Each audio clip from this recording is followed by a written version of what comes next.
Es increíble cómo la vida de una persona o de varias puede destrozarse. La siguiente historia que te contaré es verdadera, pero por más que dijo esto todos se burlan de mí, espero que tú la entiendas y puedas escapar y estar prevenido del horror que existe en este mundo. Esta es mi historia. Mi nombre es Jorge, mi apellido no tiene importancia.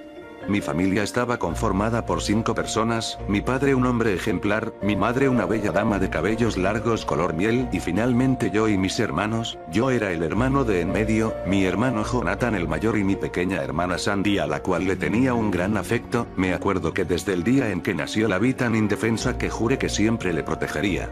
Éramos, por así decirlo, una familia modelo. Según mi madre estábamos bendecidos, a mi padre le iba bien en su trabajo, era agente de viajes, por lo cual salía mucho, mis hermanos y yo lo queríamos, pero no teníamos una relación muy cercana. Pero con mi madre era todo lo contrario, en ella estaba toda nuestra confianza y amor, con ella contábamos para todo y éramos muy cercanos.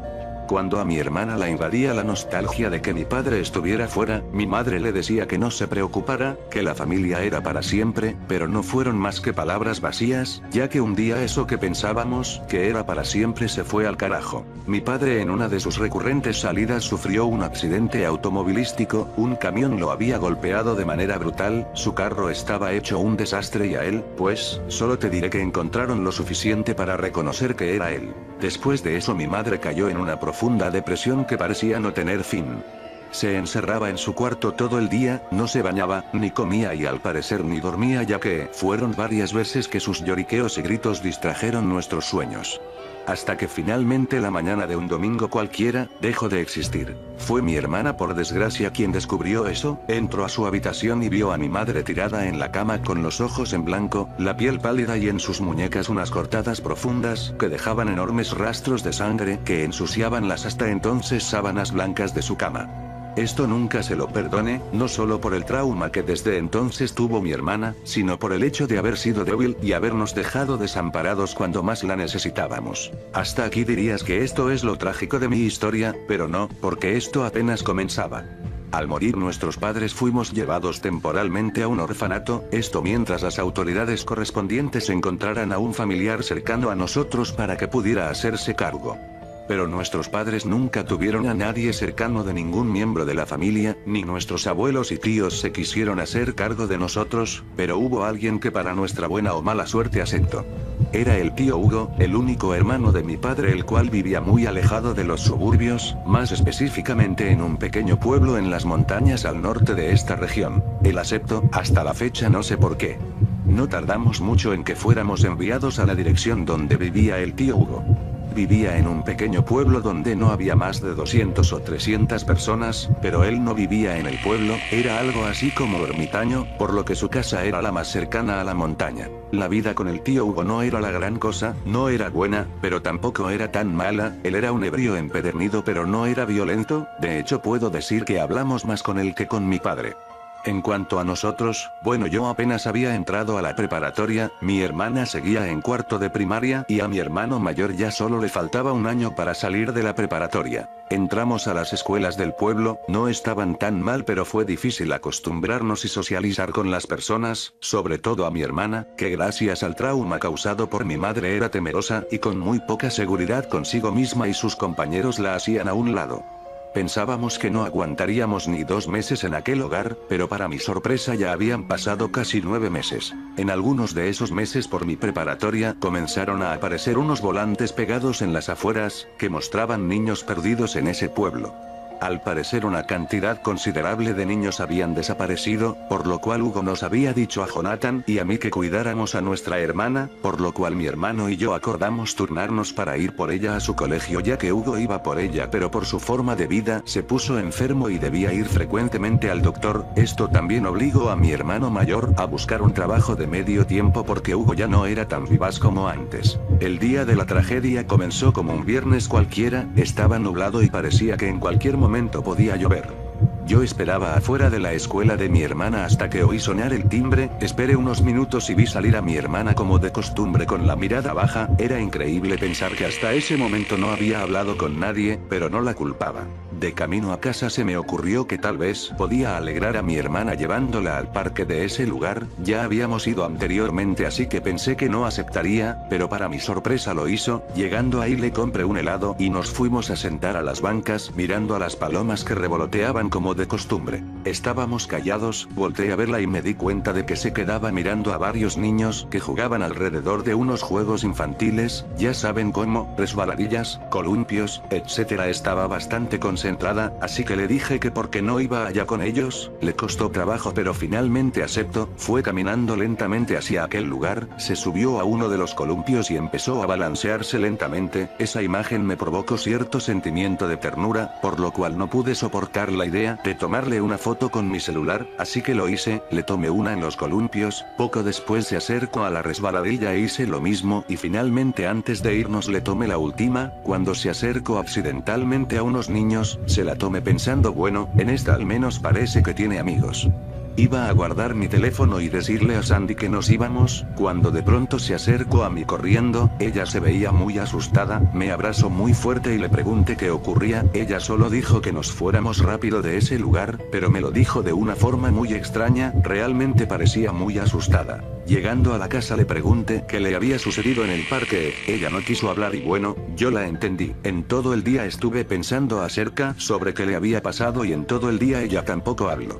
Le comenté a Hugo y a Jonathan acerca de lo que pasó, a lo que ellos me dijeron que tal vez había visto una rata o un insecto y tal vez tenían razón, pero mi duda creció, así que hice mi último intento de hacer que Sandy me dijera lo que había visto en el parque. Entré a su cuarto, ella ya estaba acostada pero aún seguía despierta, le volví a preguntar y no quiso hablar, así que le dije que no importaba qué hubiera pasado, que podía contar conmigo y que podía contarme lo que sea que hubiera visto y que si corriera peligro yo la protegería. Me dijo que mientras estaba jugando un extraño hombre se ocultaba entre las ramas. Ella no pensó nada malo, pero después de un rato el hombre no se iba y solo la observaba. Le pregunté cómo era, a lo que respondió que era alto, muy alto, vestía traje negro con corbata, como los que usaba Papa cuando viajaba, era calvo, pero lo que más me llamó la atención en lo que dijo fue que era muy, pero muy delgado y que nunca pudo verle los ojos y que era como si no tuviera rostro. Le pregunté que si lo que me decía era verdad y me respondió que sí. Pero aún me quedaba una duda, ¿por qué había venido corriendo hacia mí tan asustada? Lo que me dijo sonó más irreal que lo primero. Aquel hombre solo estaba parado entre algunos árboles y de repente vi cómo se comió un perro. Él estaba parado y de pronto sacó muchos tentáculos y tomó al perro y se lo comió. Después de que me dijo esto solo le dije que se calmara, que nada le iba a pasar y que lo que vio era simplemente una imagen de su imaginación, pero ella lo negó todo, lo que había visto era real. Me pidió que me quedara con ella a dormir esa noche, estaba tan asustada que acepté.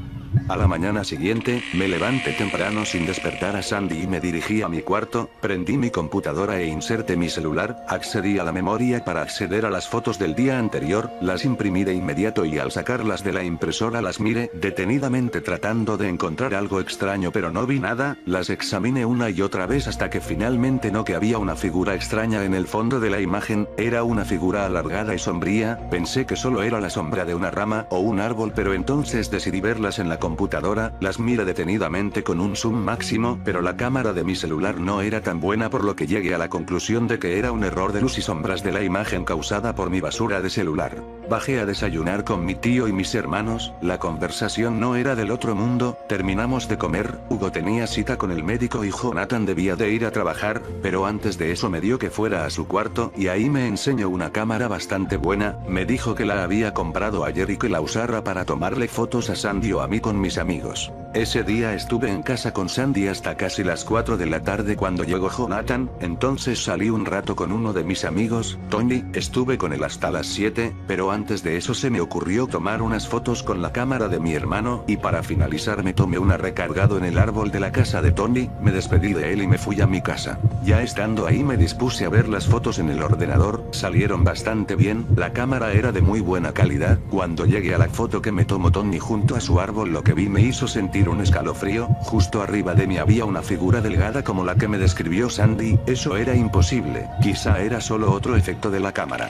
De pronto escuché un grito proveniente de la recámara de mi hermana, me apresuré y fui a donde estaba Sandy. También mi hermano y mi tío abrieron el cuarto y vimos a Sandy sentada en una esquina de su habitación, tapándose la cara y diciéndole algo que se alejara. Le preguntamos qué había ahí y vi algo que hizo que me dieran más escalofríos. El hombre delgado del parque había llegado a su habitación y se la iba a comer. Yo no podía darle crédito a lo que veía. Hugo le preguntó a Sandy que quién era el hombre delgado y dijo que era lo que vio en el parque cuando yo estaba con ella el viernes. Jonathan y Hugo se apresuraron a buscarlo en toda la casa pero no encontraron nada. Después de unos minutos Hugo le preguntó a Sandy que si lo que decía era verdad y Sandy insistía mucho en que el hombre delgado estaba en ese lugar e incluso dijo que me preguntara a mí ya que yo también lo veía. Ellos me bombardearon con preguntas, pero yo negué todo diciendo que sí, mentí, no les podía decir nada más. No me creerían que un maldito anémico estaba en el parque aquel día y que me había seguido hasta la casa de mi amigo. Sandy no pudo dormir en toda la noche, era domingo y el tío Hugo se sintió mal, por lo que salió rápidamente de emergencia al hospital. Jonathan, yo y Sandy nos quedamos solos en casa y para mejorar las cosas llovía. Yo estaba en la computadora, Jonathan dormía y Sandy estaba conmigo en mi cuarto sentada en mi cama y de pronto me pregunto ¿qué no lo ves, Jorge? ¿En serio no lo ves?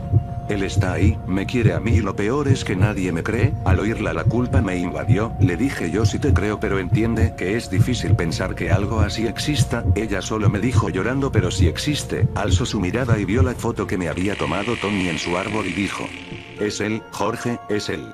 Es el hombre delgado, ¿qué no lo ves? ¿Qué no lo ves? Él está ahí, tú sí lo viste, no mientas, dijo llorando y reclamándome. Yo no podía ocultarlo, sí, lo veo, pero es una sombra, solo una sombra. Ella me insultó y se fue corriendo.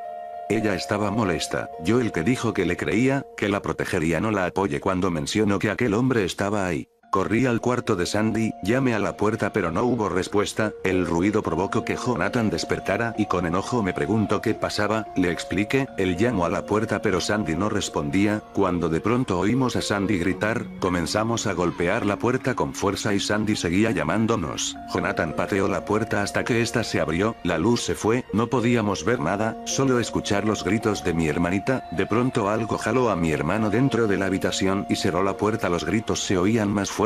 Ahora eran los de mi hermano también. Yo intentaba abrir la puerta, pero no abría. Los gritos eran cada vez más fuertes, eran gritos de miedo y de dolor. Los de mi hermana dejaron de sonar al igual que los de mi hermano. La puerta se abrió, no tardé en entrar al cuarto, estaba oscuro, el cuerpo de mi hermano estaba en el suelo, traté de levantarlo y noté que susurraba algo. Él se la llevó, eso se la llevó, pisé un charco y algo me tomó del cuello, algo se enrolló a mi cuello, era como un tentáculo sin ventosas. Abrí los ojos y alcancé a ver al hombre delgado del parque. Los tentáculos salían de su espalda y no tenía rostro, no tenía boca ni nariz. Del miedo me desmayé. Es increíble como de un momento a otro la vida de una persona o de varias puede irse al carajo.